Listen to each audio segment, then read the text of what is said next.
Hi guys, welcome back to Business Stats. This is going to be video 3.4 for the conditional rule of probability. I'll just get right into it. Conditional rule of probability is used to determine the probability of an event occurring, assuming that another event has occurred. So go ahead and write that into your companion worksheet if you're following along in that way. And the formula is stated as follows. We have the probability of A given B, that line stands for given, is equal to the probability of A intersect B, that upside down U is intersect, as we learned from a previous section, divided by the probability of B. Okay, so that is the conditional rule of probability. So this is always going to be something where we have a given that sort of scenario. Given that something has occurred, what is the probability of the other thing occurring? Okay, so the best way to get into this is just to do problems, because I feel like that's what best solidifies learning these types of concepts. Okay, so we'll go ahead and get right into it. Example 1. A certain automobile plant conducted 2 sets of safety tests on the recent batch of sedans it manufactured. 75% of the cars passed both tests, and 88% of cars passed the first test. What is the probability that a randomly selected car from that batch passed the second test, given that it passed the first test? Okay, so let's just write down what it is that we are asked to do. Let's use a blue pen. Okay. First of all, we're going to write down what it is that we're asked to do, and then we're going to write down the other pieces of information that we have. So what is it that we're asked to do? So we go to the question. The question says, what is the probability that a randomly selected car from that batch passed the second test, given that it passed the first? Okay, so then we'll just say, so our question at hand, our question mark will be probability, we'll say pass the second, given that it passed the first. Okay? Ugh, my writing on this pad. Alright, so that is our big question. That's what we're going to be looking to solve. Okay? So we can kind of already start to think about, well, this is our A, this is our B in this scenario. Okay? Now let's go ahead and list what we have. So we go back into the problem. We see 75% of the cars passed both tests. Okay? So for passing both tests, we would call that, we could say pass the first and intersect pass the second. We don't use union because union is or, right? The regular side U is or. So you pass the first and you pass the second, or pass the first intersect pass the second is equal to 75%, so 0.75. Okay, and then what is the next thing? And 88% of cars passed the first test. Oh, so just 88% of the cars passed the first test. So we'll say probability of passing the first test. So pass first is 0.88. Okay, so we know, and we're kind of looking at pass the second as A and pass the first as B. Okay, so pass the first we have B, and it looks like we have A intersect B. And we can kind of just go up and plug this into our formula here. So the question is, what is the probability of passing the second test, given that you passed the first test? And now what two things do we need, right? So if we go and we look at this as our conditional up in this formula here, the probability of A given B is equal to the probability of A intersect B over the probability of B, we actually have those two things, right? We have the probability of A and B in 0.75, and we have the probability of B in 0.88. So we can just say probability of pass second given pass first is equal to the probability of pass second and pass first. Okay, all over the probability of pass first. One thing you'll notice here that I haven't quite addressed is that I wrote this in the opposite order. Doesn't really matter. The probability of pass second intersect pass first is the exact same thing as the probability of pass first intersect pass second. Okay? So A intersect B is the same as B intersect A. Okay, and we know numbers for this. So this is 0.75. This is 0.88. So it's just going to be 0.75 divided by 0.88, which if we use our calculator equals 0.852. So then this is ultimately the probability you pass the second, given that you've passed the first. Let's do another example. This one uses a contingency table. And I think, yeah, this is the same table that is earlier on in our packet and then was in the previous video as well. Okay. 2 customer service centers for a credit card company in Texas, Center A and Center B, received calls from consumers in 3 states in the western part of the United States. A breakdown of the number of calls received at 2 centers during peak hours on one particular day by state is shown below. What is the probability that a randomly chosen call comes from California, given that it comes to Center A? Okay. Okay, so the first thing that I want to do, I'm just going to go ahead and write down our general formula. So we're going to say our general formula is the probability of A given B is equal to the probability of A intersect B over probability of B. Okay, so let's just write that formula down, have that in mind. Okay, and so now I want to write down, well, what is the question that's asked of us? Okay, we have a question mark here equals, and it says, what is the probability that a randomly chosen call comes from California, given that it comes to Center A? So we'll say the probability of California given Center A. Okay? So that's what we don't know, so that's our question mark. But the thing that we can say is, well, we know, because this is a conditional, and we're looking up at our formula here, that this is just equal to the probability of Cali and Center A, okay, all over the probability of Center A. Okay? And so now we can just pull these values out of the table. So the probability of Cali and Center A is just going to be the intersection. So remember how this is called probability of Cali intersect Center A. So it's the probability of A intersect B. We just find where they intersect on the table. So Center A in California is 40.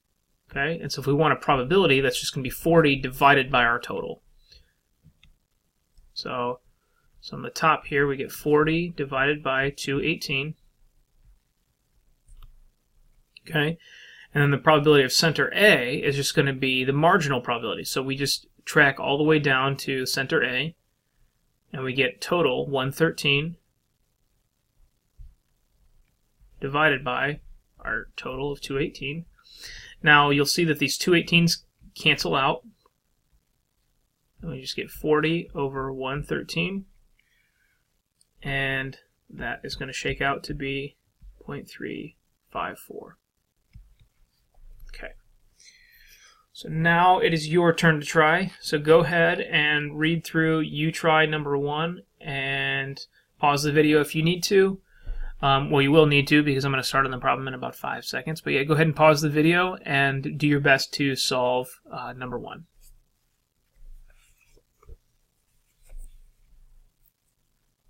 Okay, hopefully you paused it and had time to run through the problem. So I'm going to go ahead and solve. All right. Suppose that 60% of a company's computer chips are manufactured in factory A, while 40% are produced in factory B.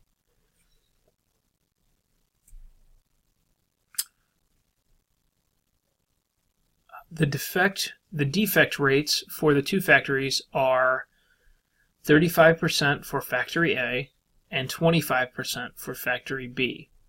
Suppose we now know that the randomly selected chip is defective. Find the probability that the defective chip comes from factory A. So the first thing that we do in this scenario always, we can do one of two things. We can either write down the question that it's asking us, like what is it asking us to find, or we can write down the information that we have. But we want to do either one of those first, kind of in any order, okay? So we'll just go ahead and write down what is it asking us to find. Okay, it says to find the probability that the defective chip comes from factory A.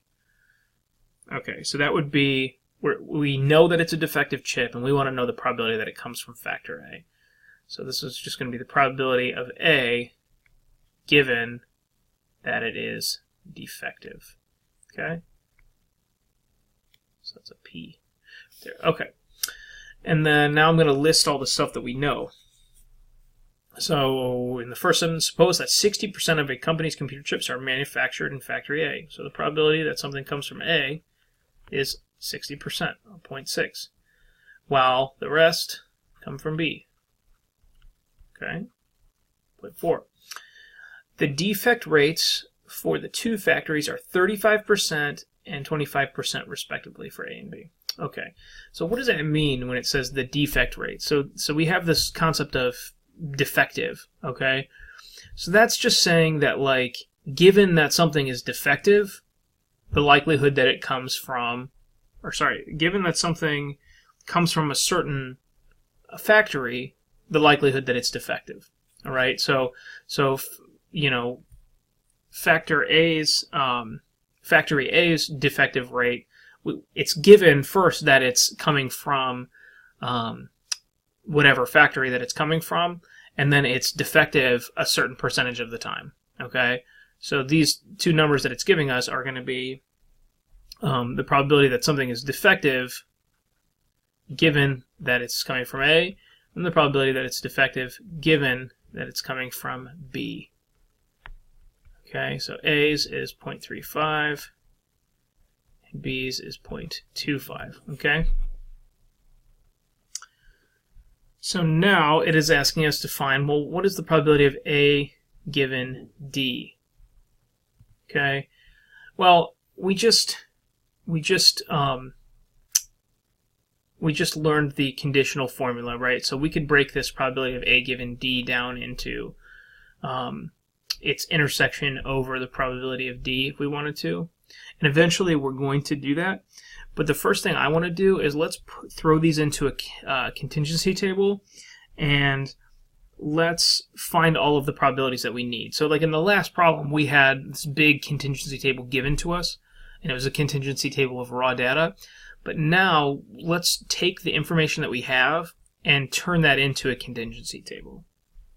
Okay, so I'm just going to make a contingency table down here and say we have an A and B column, and we have a defective column and a not defective column. Okay.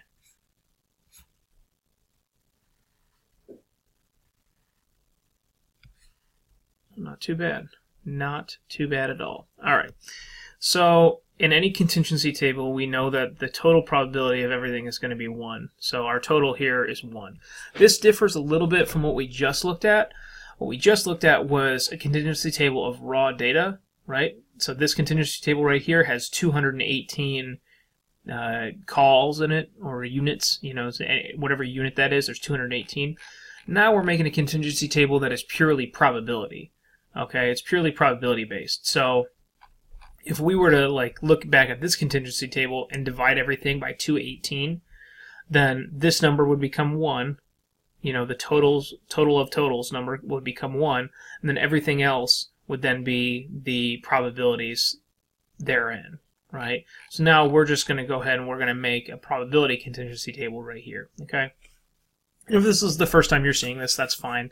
You should have maybe seen it in the slides or in the either the slides or in the Learn Smart Achieves, but if this is the first time that you're seeing it, fine.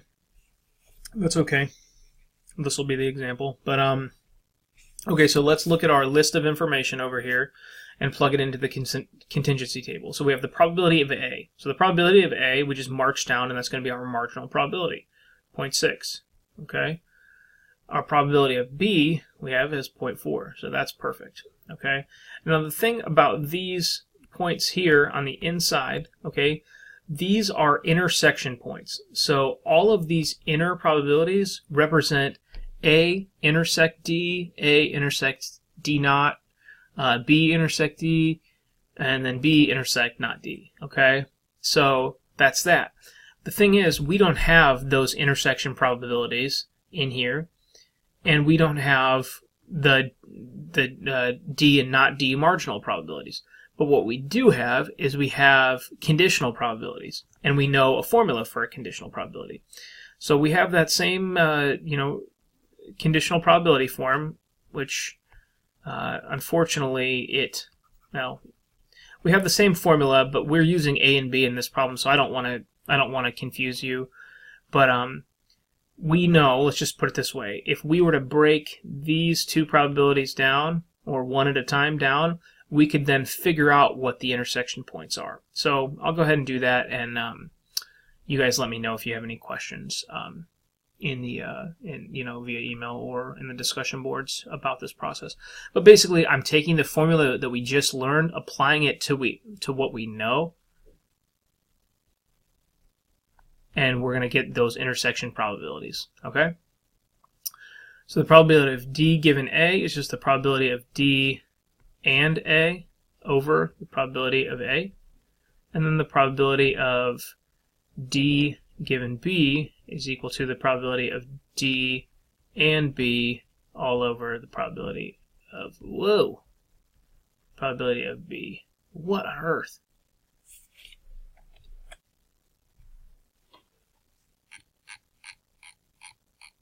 Alright, it didn't totally mess up, but it didn't totally work either. Okay, let's try this again. There. Alright, so those are our two formulas. And now we can look at these and be like, well, what do we have? Well, we have the conditional probabilities already set up. We have the 0.35 that's like right here. We have the 0.25 that's right there. We don't have these intersection points, but we do have probabilities of A and probabilities of B. So we can solve for that intersection probability.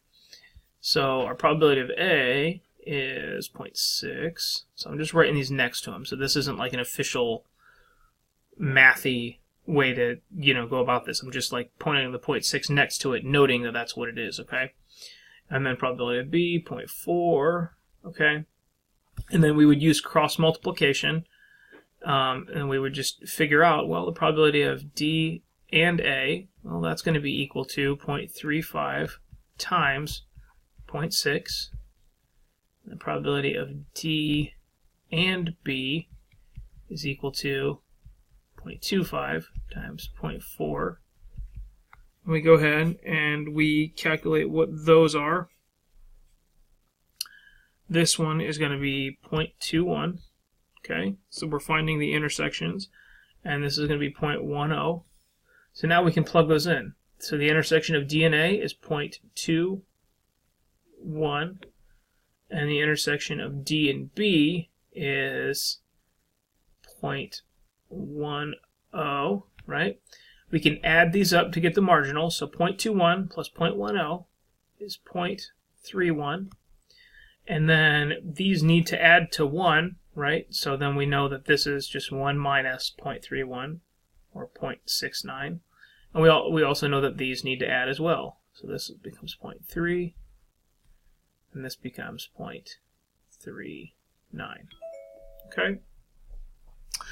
All right. So now we have our contingency table. Now can we answer the original question of the probability of A given D? We can, because we have enough information. We have all of the information, in fact, right? So we just write our formula down, right? So it's going to be A intersect D all over probability of D. Do we have the probability of D? Yes, it's 0.31. So check mark there. Do we have the probability of A intersect D? Yes, it is 0.21. Boom. So we have 0.21 over 0.31. And that is going to get us a number that looks like 0.677, somewhere in there. Okay? So that is a really, really, really long-winded way to do this, but it's important because basically what you're doing is you're learning the skill of pulling out of the problem the information that you have, the information that you need, and then putting it into a context that you can solve any problem. So, I mean, like, look at that. So now that we've created our contingency table, I could ask you any sort of question about this probability distribution, and you could answer it. Okay, let's do the next you try. But if that was a little bit confusing, maybe go ahead and pause the video, try that again on your own. But yeah, we're going to get on to the next one. All right, so you try number 2. So take a couple of minutes, guys. Go ahead and try this one on your own, and we'll get at it.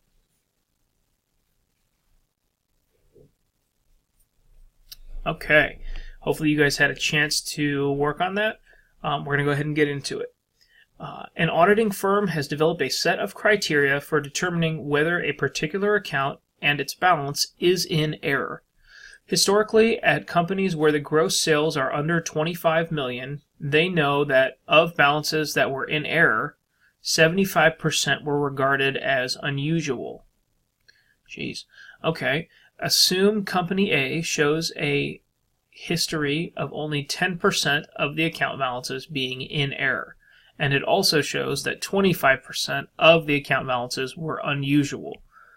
If in an audit a particular account appears unusual, what is the probability that it is in error? All right. Wow. So that one kind of sounds confusing, right? And it is. It's super confusing. But let's break it down into the process that we just learned, right? So the two things that we're going to do are we're going to list what is the question in statistical terms, okay? And then we're going to list what we know in statistical terms, and then we're going to go ahead and we're going to find all the information about the contingency table, and then we're going to answer the question. Okay? So what is the question? Let's go to the last sentence there. The last sentence is, if in an audit a particular account appears unusual, okay, what is the probability that it is in error?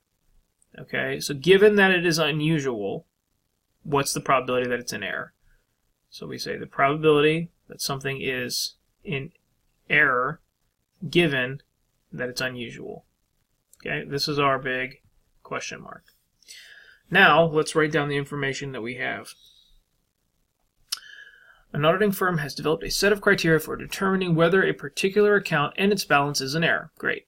Historically, at companies where the gross sales are under 25 million, okay, so don't let that 25 million bug you. That's just information from the problem.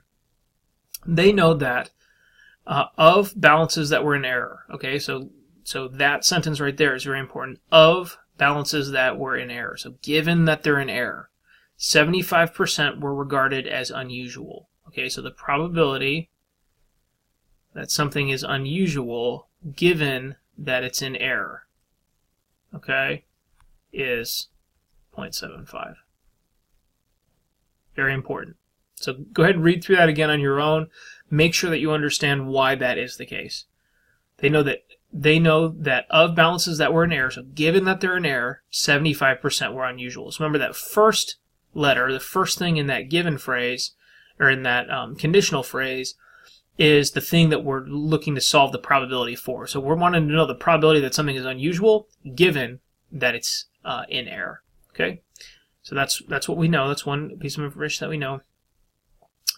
Assume company A shows a history of only 10% of the account balances being in error.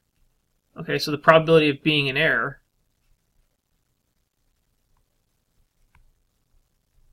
(10%). being in error, and it also shows that 25% of the account balances were unusual. Okay, so probability of being unusual, 25%. Okay, perfect. So blah, blah, blah, then our other question. Okay. So now what we're going to do is we're going to make this into a contingency table. We're going to try to solve for our information, or our question. So let's go ahead and make a contingency table to do so. So we can have something that's unusual, something that is not unusual. We can have something that's in error, and something that is not in error. This is a very confusing problem, only because like the nature of these like descriptions, these variables are like kind of negative. So then we have something that's in error, and then something that's not in error, you know, and then something that's unusual and something that's not unusual. So I get that that's confusing, but if we stick to kind of our logical thought process, then we can make it happen. Okay, so let's go ahead. Let's put in what we know into the contingency table. Well, first thing we know is that the total probability is always equal to 1. So that's good. Now let's pull what we can from over here. Okay, so we know that in the contingency table, the only kinds of things that we're ever going to have are intersection probabilities and marginal probabilities. Okay, so intersections occur in the inner portions, in the intersections, and marginals occur on the outside. Okay, so the marginal probability of being in error is 10%. So we just go over to here. And then we know the probability of not being in error because they need to add to 1. So 0.9 or 0.90, whichever. Probability of being unusual, 0.25. And the probability of not being unusual, 0.75. So we know that. Now we still don't know any of these inner ones. But what we do know is we know a conditional probability, and we know a formula to break that down into its parts. Okay? So the probability, we know the probability of being unusual given that you're in error is 0.75. Okay? And we also know that that is equal to the probability of being unusual and being in error over the probability of being in error. Okay? So we know that 0.75 is equal to that. But we also know the probability of being in error, 0.10. Okay, so we can just multiply those together, the 0.75 and the 0.10, and we get the intersection of probability of, we get the intersection of unusual and error. Okay, so 0.10 times 0.75 is 0.075. Okay, and that leaves 0.025 right here. And then what, 0.175 here, I believe, and 0.725. If that's not clear how we're getting that, know that all of the marginals need to add up to the end of the marginal, and essentially everything in the intersections need to add to 1, okay? So just, I don't think I can really explain it any better than that. You just need to kind of sit down with the frequency, with the contingency tables and work with them. But like I said, if you guys have more questions, let me know. You know where to find me. Office hours, email, discussion boards, whatever. There's lots of options. But so once we get this contingency table, now we have everything that we need to know to answer our original question of the probability of E given U, right? Because we can break that down into the probability of E intersect U, which is and divided by the probability of U. Okay, so the probability of E intersect U we know is 0.075. Okay, and that is all over probability of U of 0.025, and that is going to equal, 0.25, and that is going to equal 0.3. That's our final answer. Okay, guys, let me know if you have questions. I just mentioned all the places that you can get those questions answered. But yeah, hopefully this video was informative. Thanks so much, and see you next time.